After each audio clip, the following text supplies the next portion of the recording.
அன்பான நேயர்களே, ஆண்டவர் இயேசு நாமத்தில் உங்களை வாழ்த்துகிறேன். உண்மையாகவே உங்களை இந்த தொலைக்காட்சி மூலமாக நான் சந்திப்பதை மிகுந்த மகிழ்ச்சி அடைகிறேன். ஆண்டவர் தாமே உங்களை ஒருவரை ஆசீர்வதிப்பாராக. அனுதினமும் ஆண்டவர் இயேசுவோடு நிகழ்ச்சியில் நீங்கள் கலந்து கொள்வது எனக்கு மிகுந்த சந்தோஷம். உங்களுடைய வாழ்க்கையில் நீங்கள் அற்புதத்தையும் அதிசயத்தையும் ஆண்டவற்றை பெற்றுக்கொள்வதற்கு இந்த நிகழ்ச்சி மிகவும் பிரயோஜனமாக இருக்கும். நேயர்கள் நிகழ்ச்சியை பார்த்து ஆஸ்வதிக்கப்பட்டு கொண்டு வர்றாங்க. நீங்களும் அதில் ஒருத்தராக இருந்து ஆஸ்வதிக்கப்பட வேண்டும். அன்பான நேயர்களே, இந்த நாளில் விசேஷமாக உலக சூழ்நிலைகள் பார்க்கும்போது உலகம் மிகவும் மோசமான ஒரு நிலைமைக்கு போயிட்டு இருக்கிறதை நாம் உணர முடிகிறது. இங்கே பார்த்தாலும் யுத்தங்கள் செய்திகள் மிக மோசமாக நடந்து கொண்டு இருக்கிறது. உண்மையாகவே இதை மத்திய 24ஆம் அதிகாரத்தில் ஆண்டவர் தெளிவாக சொல்லியிருக்கார். யுத்தங்கள் செய்திகளே கேட்பீர்கள், ஒருவருக்கு விரோதமாக ஒருவர் எழும்புவார்கள், ராஜ்யத்துக்கு விரோதமாக ராஜ்யம், நாட்டுக்கு விரோதமாக நாடு விரோதமாக எழும்பும் என்று சொல்லி, அது உண்மையாகவே அந்த அதிகாரத்தில் உள்ள காரியங்கள்லாம் நடந்து கொண்டு இருக்கிறது. அன்பான நேயர்களே, நீங்கள் கவலைப்படாதீங்க, கலங்காமல் இருங்க. ஆண்டவர் உங்களை கைவிட மாட்டார். உங்களுக்காக ஆண்டவர் மிகவும் பரிதவிக்கிறவராக இருக்கிறார். உங்களை ஆசீர்வதிக்க தீவிரமாக இருக்கிறார். இன்றைக்கு நாளில் கூட உங்களுக்கு இந்த வார்த்தையை நான் அறிவிக்கும் போது ஆண்டவர் எனக்கு வசனத்தை கொடுத்தார். ஒரு வசனம் என்ன சொல்லுகிறது? 2 நாளாகமம் புஸ்தகம் 7ஆம் அதிகாரம் 14ஆம் வசனம். 2 Chronicles chapter 7 verse 14. 2 நாளாகமம் 7ஆம் அதிகாரம் 14ஆம் வசனம். என் நாமம் தரிக்கப்பட்ட என் ஜனங்கள் தங்களை தாழ்த்தி ஜெபம் பண்ணி என் வழிகளை தேடி தங்கள் பொல்லாத வழிகளை விட்டு திரும்பினால், அப்பொழுது பரலோகத்திற்கு நான் கேட்டு அவர்கள் பாவத்தை மன்னித்து அவர்கள் தேசத்துக்கு நான் சேமத்தை கொடுப்பேன். ஆமேன். எவ்வளோ அருமையான வார்த்தை பாருங்கள். உலகம் பல விதத்தில் பாதிக்கப்படுது. பலர் பலவிதமாக கஷ்டப்படுறாங்க, பல வேதனையில் சிக்கி கொண்டு தவிக்கிறாங்க. இப்போ நம்ம வாழ்க்கையில் ஜெபம் பண்ண ஆண்டவர் கேட்பாரா? ஆண்டவர்கிட்ட மன்றாடின ஆண்டவர் கேட்பாரா? ஆண்டவர் ஏன் நம்ம பதில் தர மாட்டேங்கிறாரு? நான் என்ன செய்கிறது இந்த நேரத்தில் அப்படின்னு சொல்லி நீங்கள் கலங்கி நிற்கலாம், சோர்ந்து போயிருக்கலாம். பல நேரம் நீங்கள் ஜெபம் பண்ணி ஆண்டவர் கேட்காம இருந்திருக்கலாம். கவலைப்படாதீங்க.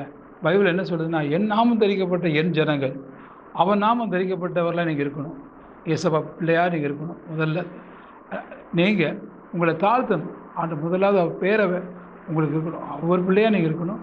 ரெண்டாவது உங்களை தாழ்த்தணும். இவ்வளவோ தாழ்த்தி ஜெபம் பண்ணி அநேகர் ஆஸ்வதிக்கப்பட்டிருக்காங்க. நீங்களும் உங்களை தரை மட்டுமாக தாழ்த்தி ஜெபம் பண்ணி அவர் முகத்தை தேடணும். பாருங்கள், ஆண்டவர் முகத்தை நீங்கள் தேடணும். ஆண்டவரே, நான் முகத்தை தேடுறப்பா அப்படின்னு பொல்லாத வழிகளை விட்டு திரும்பணும்.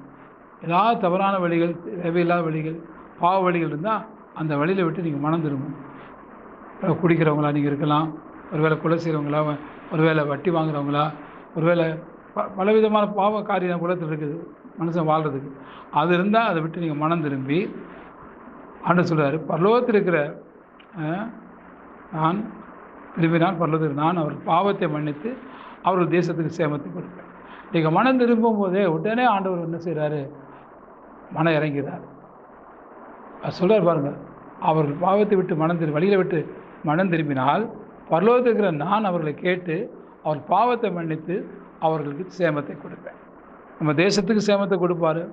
இன்றைக்கி பார்த்திங்கன்னா ஈரான் ஒரு பக்கம் சண்டை போடுது, இஸ்ரேல் பக்கம் சண்டை போடுது, எல்லா நாடுகளும், ஒரு பக்கம் ரஷ்யா, ஒரு பக்கம் சீனா, இன்னும் ஒரு பக்கம் அமெரிக்கா, இப்படி பல நாடுகள், வடகொரியா, இன்னும் பல நாடுகள்லாம் அப்படியே போட்டி வருது. தயவுசெய்து நீங்கள் எக்காரணத்தை கொண்டும் இது மாதிரி காரியங்களை பார்த்து மனம் கலங்கிறாதீங்க. இது உண்மைதான் நடந்துக்கிட்டு இருக்கிறது. ஆனால் இதில் நம்ம தப்பிக்கணுமே, நம்ம நாடு காப்பாற்றப்படணுமே, நம்ம நாட்டுக்கு எதிராக தீங்கு வந்துடக்கூடாது. அப்படின்னா நம்ம வீட்டுக்கும் நம்ம நாட்டுக்கும் சேமத்தை உண்டாக்குறதுக்கு ஒரே ஒரு வழி, நம்மளை தாழ்த்தி பொல்லாத வழியில் விட்டு விலகி ஆண்டவர் முகத்தை தேடி நீங்கள் ஜெபம் பண்ணிங்கன்னா கட்டாயமாக நம்ம வீட்டுக்கும் நம்ம நாட்டுக்கும் இவன் ஆசீர்வாதத்தை கொடுப்பார். சிறிய நேரங்களை ஜெபிக்கலாமா? அன்பின் பரலோக பிதாவே, இந்த நிகழ்ச்சியை பார்த்து கொண்டிருக்கிற என் அன்பு சகோதரருக்காக, அன்பு சகோதரிக்காக நான் ஜெபிக்கிறேன். அம்மாவுக்காக ஜெபிக்கிறேன், ஐயாவுக்காக ஜெபிக்கிறேன். ஆண்டவரே, நான் என்ன செய்வேன்? தேசம் தடுமாறிட்டு இருக்குது, தேசம் அழியும் மாறி இருக்குது, இங்கே பார்த்த சண்டை கொள்ளையாக இருக்குது, நான் என்ன பண்ணட்டும் அப்படின்னு சொல்லி வேதனையோடு கொடுக்குறாங்கப்பா.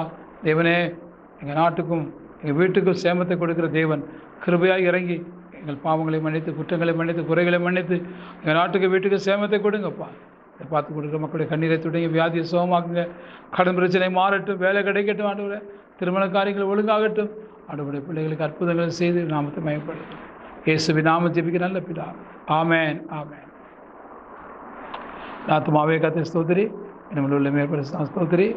ஆத்துமாவே கர்த்தரை ஸ்தோத்திரி, அவர் செய்த சகல உபகாரங்களையும் மறவாதே. அன்பானவர்களே, கர்த்தர் உங்களை ஆசீர்வதிப்பார்.